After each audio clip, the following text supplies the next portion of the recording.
శృతి చెయ్యని సిగ్గుల వీణ రేగిందో ఎమ్మో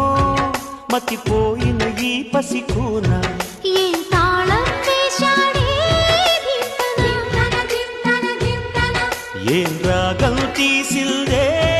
అంగనా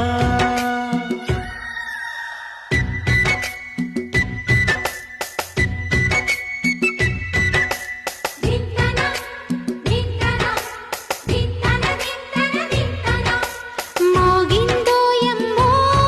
శృతి చెయ్యని సిగ్గుల వీణ రేగిందో ఎమ్మో మతిపోయిన ఈ పసికూన